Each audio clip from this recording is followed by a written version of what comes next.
السلام علیکم۔ آج کی خوبصورت یاد دہانی ان تمام دلوں کے لیے ہے جو کسی آزمائش سے گزر رہے ہیں۔ صبر کریں، کامیابی قریب ہے۔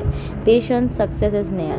شاید آپ اس وقت کسی مشکل میں ہوں، شاید آپ کی دعائیں ابھی تک قبول ہوتی نظر نہ آ رہی ہوں، شاید آپ مسلسل کوششوں کے باوجود تھک چکے ہوں، لیکن یاد رکھیں اللہ آپ کی حالت سے بے خبر نہیں ہے۔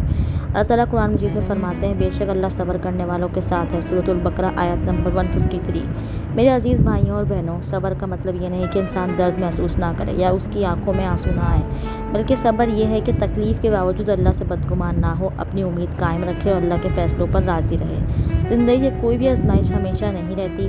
رات جتنی بھی طویل ہو، صبح ضرور طلوع ہوتی ہے۔ بارش کتنی شدید کیوں نہ ہو، اس کے بعد آسمان صاف ہو جاتا ہے۔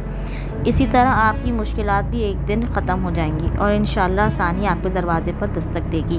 اگر آج آپ تھک گئے ہیں تو کچھ دیر رک جائیں، لیکن اللہ سے اپنا تعلق مت توڑیں۔ نماز کو مضبوطی سے تھام لیں، دعا کو اپنا ہتھیار بنا لیں، استغفار کو اپنا معمول بنا لیں اور اپنے رب پر کامل بھروسہ رکھیں، کیونکہ وہی بہتر جانتا ہے کہ آپ کے لیے کیا بہتر ہے اور کب بہتر ہے۔ یاد رکھیں، ہر آنسو جو اللہ کے خوف یا تکلیف میں بہتا ہے ضائع نہیں جاتا۔ ہر دعا جو اخلاص سے مانگی جاتی ہے سنی جاتی ہے، اور ہر صبر جو اللہ کی رضا کے لیے کیا جاتا ہے اس کا اجر ضرور ملتا ہے۔ آج خود سے یہ سوال کیجئے، کیا میں آزمائش میں صبر کرتا ہوں؟ کیا میں مشکل وقت میں اللہ کی طرف رجوع کرتا ہوں؟ اور کیا میں اللہ کی رحمت سے کبھی مایوس تو نہیں ہو جاتا؟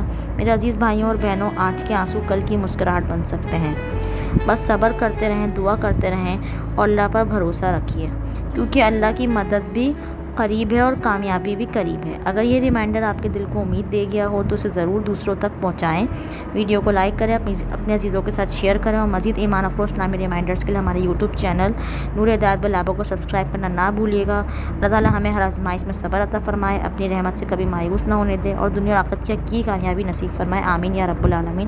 ملتے ہیں انشاءاللہ ایک نئے ریمائنڈر کے ساتھ۔ جزاک اللہ۔